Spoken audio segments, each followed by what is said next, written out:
Salam alaikum an balima maliyɛnw an b'aw fo k'aw barikada a balimakɛ ni aw denkɛ don Amara Sila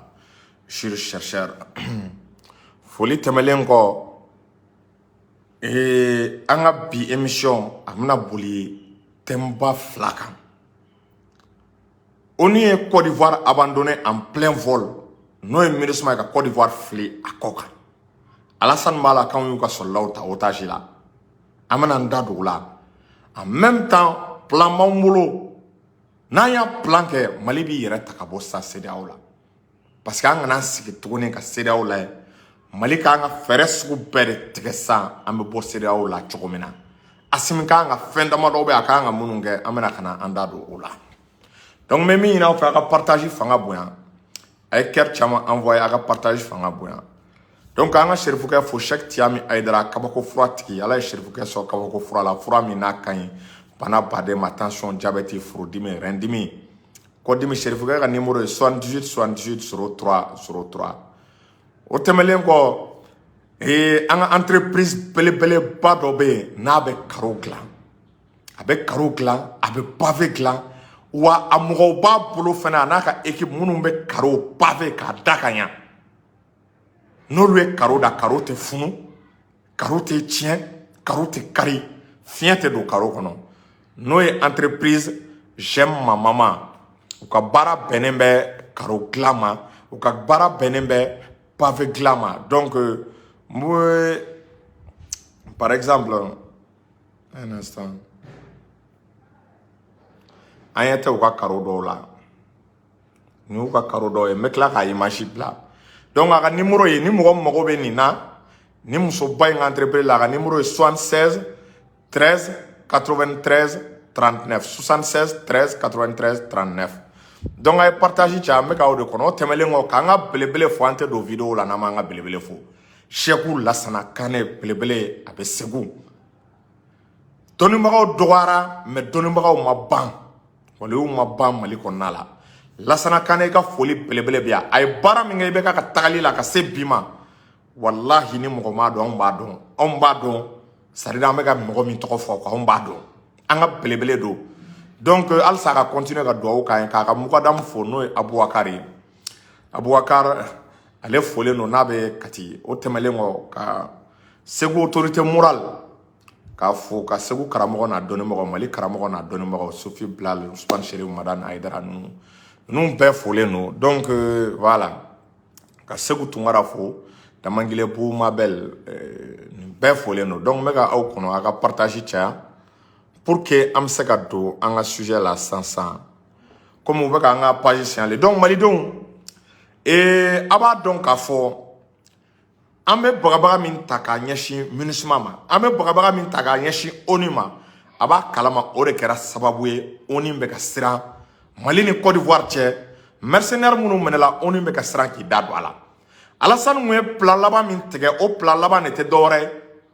komi siɲɛ fɔlɔ la Mali y'a demandé k'a ka soldat ninnu bɔyɔrɔ fɔ siɲɛ fɔlɔ Mali ye Alassane ɲininka ko soldat ninnu bɔra min qu'est-ce que i b'u dɔn Alassane ko k'a t'u dɔn kabini a ko k'a t'u dɔn Mali ko mercenaires don. Bon n'a fɔra ko mercenaires don o conséquence ye mun de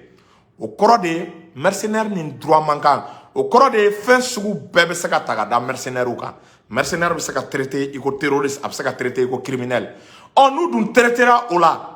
ka enquête busamisɛnnin gaw la ni Ala ma jan kɛ u bɛ foronto n'u forontora u bɛ Alassane tɔgɔ fɔ Alassane bɛ ka Mali déstabiliser cogo min na olu nana fɛɛrɛ min na u bɛ Mali est-ce que y'a faamu u bɛ Alassane tɔgɔ fɔ u b'a ka gundo waraka o de la Alassane siranna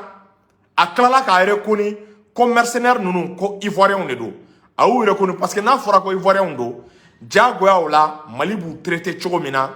o ye bunahadamadenya hakɛ Mali b'u traiter cogo jumɛn na o ye prisonnier de guerre est-ce que y'a faamu o hukumu ye n'a fɔra ko Alassane ka soldats don Mali b'u traiter est-ce que y'a faamu min tɛ terrorisme minan ye an b'u bila minan kɔnɔ minan min tɛ terrorisme minan ye. Donc o de la Alassane ko est-ce que y'a faamu a ye mɔgɔ ninnu reconu ko mercenaires tɛ ko ivoiriens don o kun de ye pour que an ka enquête an kana se ka est-ce que y'a faamu enquête boussamiseni ka oula angana seka kiri ka ko ɲɛɲini kojugu donc an ka traitement de faveur ni traitement spécial kɛ o la mais Alassane kɛlen k'o kɛ a y'a dɔn a ye kojugu kɛ a y'a dɔn a kɛlen ka kojugu kɛ a bolila de ka se ONU ma Antonio Guterres ko ONU ka fɛɛrɛ sugu bɛɛ de kɛ k'a fɔ ko soldat minnu nana Mali déstabiliser la k'a soldat ko c'est des Ivoiriens ko Ivoiriens de don Ivoiriens d'origine de don ko ONU de y'u bila ka na u ka baara kɔnɔna la siɲɛ fɔlɔ la a b'a kalama k'a fɔ mɔgɔw tɛ min dɔn ONU kun bɛ ka don u ka jeu kɔnɔ koyi ONU kun y'a tenté dans un premier temps ko mɔgɔ ninnu ko élément de soutien de don k'u nana Allemagne sɔrɔsiw de dɛmɛ ko ka na Allemagne sɔrɔsiw lakana a ye kuma in lamɛn ka yan mɔgɔ minnu nana Allemagne sɔrɔsiw lakana aw ni Ala cɛ Allemagne Europe bi n bɛ se k'a fɔ Allemagne ye première puissance militaire de minɛn min bɛ Allemagne bolo a tɛ France bolo minɛn min bɛ Allemagne bolo a tɛ Grande-Bretagne bolo deuxième guerre mondiale là l'Allemagne était la première puissance militaire deuxième guerre mondiale là aw ni Ala cɛ ko Côte d'Ivoire sɔrɔsiw k'olu de bɛna Allemagne sɔrɔsiw lakana a ye kuma in lajɛ n'a bɛ don hakili la ko Côte d'Ivoire sɔrɔsiw k'olu kana Allemagne sɔrɔsiw lakana donc ONU kun y'a tenté dans un premier temps k'a bɛ Alassane ka soldat ninnu couvert est-ce que y'a faamu k'u nana ko kana Allemagne dɛmɛ Mali ye pression bonya activistes ye pression bonya a b'a kalama ONU siran kojugu parce que ni ONU kun continuera nin reconnu la suko dugusɛjɛ malien bɛɛ kun bɛ bɔ an kun b'a ɲɛsin ONU bɛ yɔrɔ o yɔrɔ ka ONU gɛn est-ce que y'a faamu sans délai k'u gɛn immédiatement ONU seginna kɔ ONU ko non ko Alassane k'ale filila kuma la ONU ko k'ale filila kuma la k'a bɛ kuma lakile ko mɔgɔ ninnu nana k'olu t'a kalama ko MINUSMA t'a kalama ONU ko hali n'ale informelen don ko mais ko MINUSMA t'a kalama i b'a dɔn Alassane ye ONU de wele mais MINUSMA est-ce que y'a faamu o ye ONU ka branche de ye MINUSMA ko sisan a ye kuma yɛlɛma MINUSMA ko k'ale tɛ mɔgɔ ninnu ka nali k'ale tɛ a kalama k'ale ka rotation kun tɛ o don ko mɔgɔ ninnu kun man ka na aéroport la en même temps ko n'u bɛ na ni nacogo la k'u ni arme de guerre de tɛ na ko éléments nationaux de soutien k'o ye mɔgɔ sugu jumɛn de o ye mɔgɔ qualité min ye a b'a kalama mɔgɔ minnu bɛ cuisine kɛ tobili olu bɛ se ka kɛ mécaniciens ye olu bɛ se ka kɛ so dilannaw ye minnu bɛ sɔrɔsiw ka tobili kɛ ka sɔrɔsiw ka so jɔ est-ce que y'a faamu ka sɔrɔsiw ka cidenya misɛnninw kɛ donc o de senfɛ i b'a ye k'a fɔ Ivoire ko k'ale y'o mɔgɔw de bila ka na alors que a ye force spéciale de bila ka na force spéciale min a cɛ kelen o kelen a bɛ se ka cɛ 100 faga a kelen o kelen ka tiɲɛnikɛ nɔ ka ɲi a kelen o kelen u bɛ se ka mɔgɔ faga à des kilomètres u b'u to à 10 kilomètres 15 kilomètres ka marifa sigi i ten na u b'i bɔ baara la est-ce que y'a faamu donc i b'a ye k'a fɔ o de hukumu kɔnɔna la mun de kɛra ONU y'i dala cɛ ONU ko donc ko hali ni mercenaires ninnu kun bɛ na ko nin t'u nacogo ye ko wa k'u ni arme de guerre fɛn fɛn nana ta ko ONU tɛ ninnu reconnu ko nin t'u nacogo ye u man ka na nin cadre kɔnɔna la donc i b'a ye k'a fɔ ONU siranna ONU y'i cɛ ka bɔ Côte d'Ivoire kɔrɔ ONU ye Alassane fili a kɔ kan ONU ye Alassane to a kelen na donc Alassane kun jigi ye ONU de ye u ye ONU ka soutien perdu sa Alassane bɛ ka mun de kɛ Alassane bɛ fɛ de ka boli ka taa i dogo CEDEAO kɔrɔ ka taa ko CEDEAO ka Mali sanctionner ka taa ko CEDEAO ka demander ko Mali ka soldats bila ko ni Mali ma soldats bila CEDEAO ka diɲɛ sanction jugu bɛɛ ta k'a bin Mali kan ko ni Mali ma Ivoire soldats bila ka taa fɔ CEDEAO ye k'u ka Mali est-ce que y'a faamu an ka ɲɛmɔgɔ ko k'u traduit k'u bagabaga k'u bɛ taa n'u ye CPI la k'u bɛ taa n'u ye cour pénale internationale la diɲɛ kiirisoba minnu bɛ criminel de guerre ko ka olu juger ko parce que ko Mali la ko infraction baden bɛ ka kɛ ko population civile k'olu bɛ ka faga ko population civile k'olu bɛ ka alaki donc Alassane ye ONU ka soutien perdu parce que ONU ka crédibilité de tun b'a dafɛ ni ONU mun jɔra la ONU mun ka jɔ a la ko soldat ninnu k'olu nana ale ka rotation cadre de la i b'a kalama Mali tun bɛ ONU ka rotation ko ban o don bɛɛ Mali tun b'a fɔ ko ONU k'a ka minɛn cɛ ko MINUSMA k'a ka minɛn cɛ donc u siranna Mali ka pression ye ONU y'a ka responsabilité dégager ka Alassane fili a kɔ kan bon Alassane b'a dɔn an bɛ wagati min na Côte d'Ivoire kelen tɛ se ka nin kɛlɛ kɛ pour que Côte d'Ivoire ka nin kɛlɛ kɛ il faut que soutien de ka kɛ Côte d'Ivoire la Côte d'Ivoire ka dɛmɛbaga sɔrɔ il faut que jamana wɛrɛw ka fara Côte d'Ivoire kan pour que ka pression kɛ Mali kan o de la Alassane sera CEDEAO ma ko CEDEAO k'i da don ko in na CEDEAO ka Mali sanctionner o hukumu na Assimi ye kangari min da CEDEAO ye Assimi ko CEDEAO ma ko si jamais a sigi kɛ ka sigi kɛ Mali ni Côte d'Ivoire cɛla la ko ka sarasi ninnu bila ka mercenaire ninnu bila mercenaire minnu nana ka na Mali déstabiliser Assimi ko k'a bɛ jinɛ yira CEDEAO la a bɛ fɛn yira CEDEAO la kabiri Ala ka organisation in dan kabiri organisation in créé wagati u ma deli ka fɛn min ye u ɲɛ la Assimi ko k'a b'o de yira CEDEAO la Assimi ye CEDEAO menacé a b'a dɔn CEDEAO ka intérêt baden de bɛ Mali kɔnɔ mɔgɔw tɛ min dɔn CEDEAO mɔgɔw ka investissement baden de bɛ Mali kɔnɔna la CEDEAO ambassadeur baden de bɛ Mali kɔnɔna la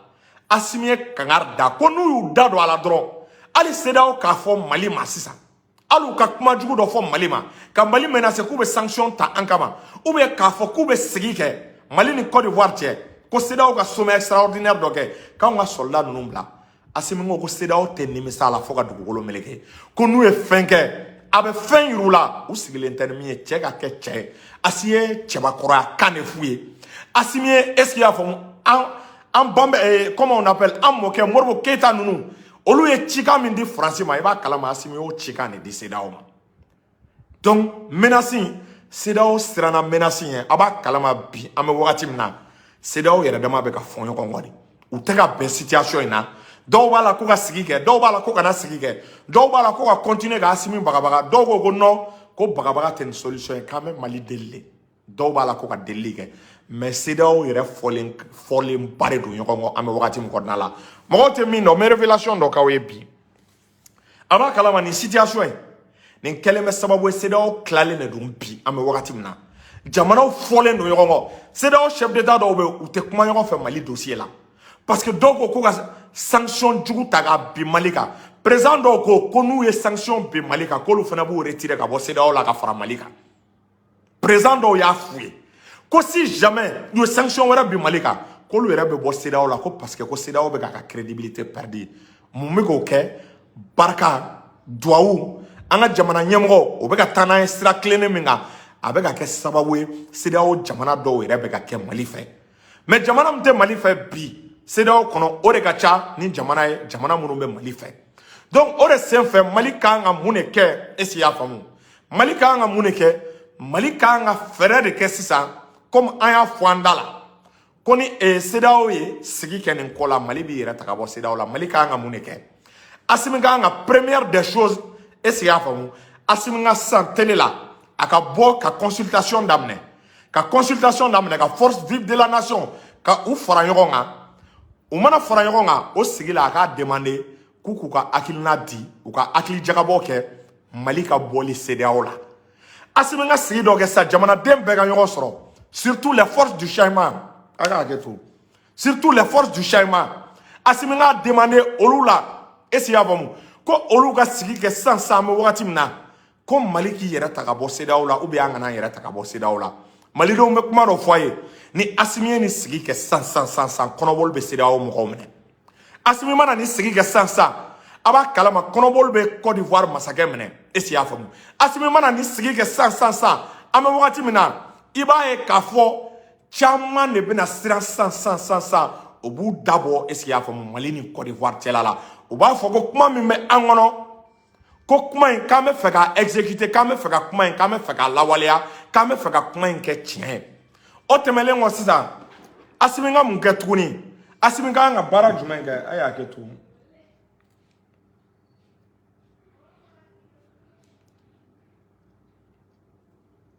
a y'a kɛ to donc o tɛmɛlen kɔ tuguni Assimi ka kan ka baara jumɛn de kɛ tuguni baara filanan jumɛn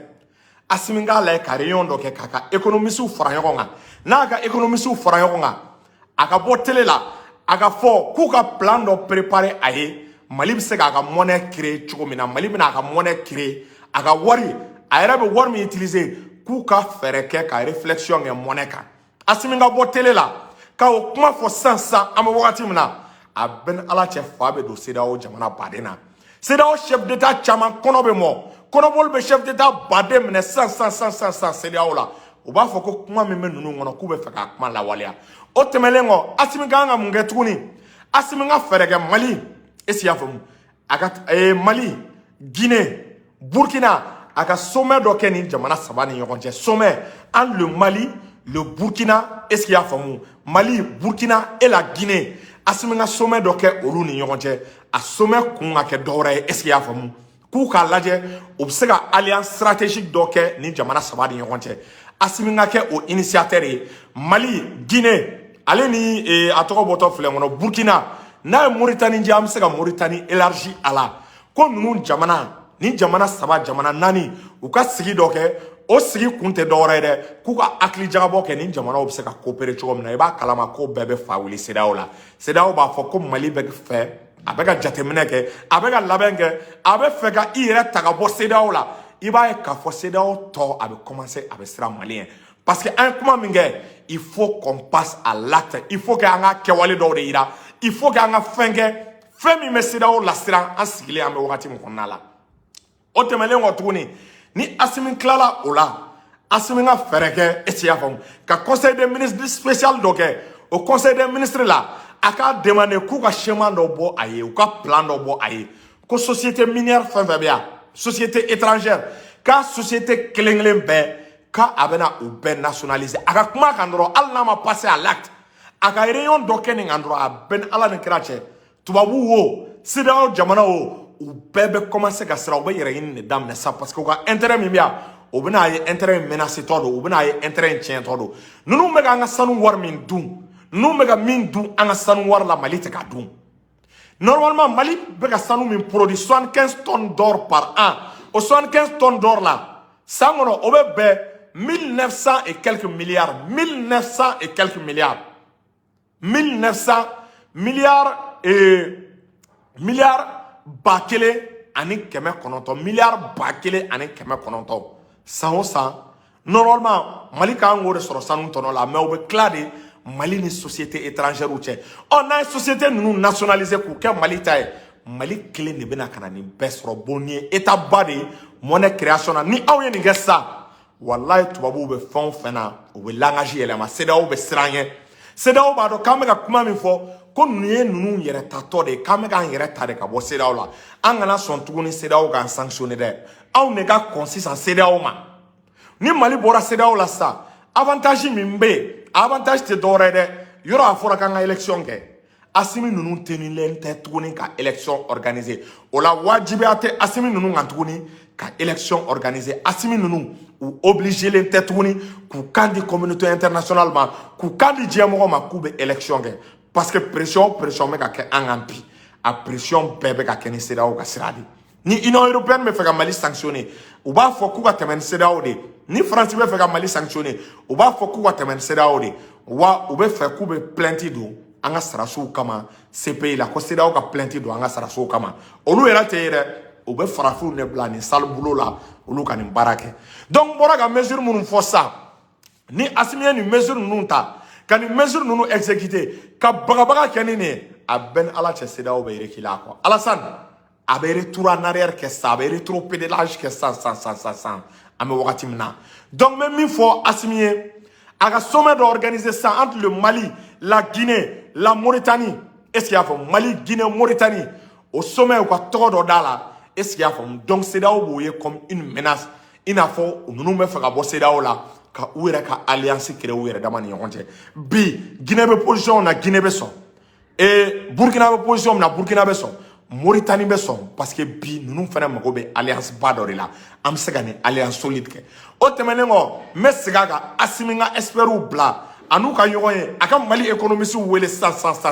k'u sigi k'u ka réflexion dɔ kɛ ko an bɛ bɔ CFA la cogo jumɛn na n'o kɛra CEDEAO ni UEMOA bɛɛ ja bɛ commencer ka tigɛ u b'a fɔ ko kuma min b'an kunna k'an bɛ k'a baara waleyali daminɛ o tɛmɛnen kɔ n y'a fɔ tuguni n bɛ segin a kan Assimi ka les forces vives de la nation les forces du changement a ka u bɛɛ lasigi est-ce qu'il y'a faamu k'u ɲininka ko Mali bɛ fɛ ka bɔ CEDEAO la k'u ka hakilina ye mun ye n'a ye nin réunion kɛ sisan CEDEAO tulo ka don na a bɛɛ na soit option fila don soit CEDEAO bɛ ci soit CEDEAO bɛ fɔra Mali la est-ce qu'il y'a faamu o kɔ fila olu dɔ la kelen bɛ kɛ Ala y'o dɔ latigɛ donc nin ye hakilina damadɔni ye nin carte an ka diplomatie k'a lajɛ ka baara kɛ ni nin carte ye nin ye ne ka idée ni ka proposition ye k'a di Assimi ma n'a ye nin kɛ sisan ni CEDEAO ma fara Assimi na a ka tigɛ a mara sila la salamu aleykum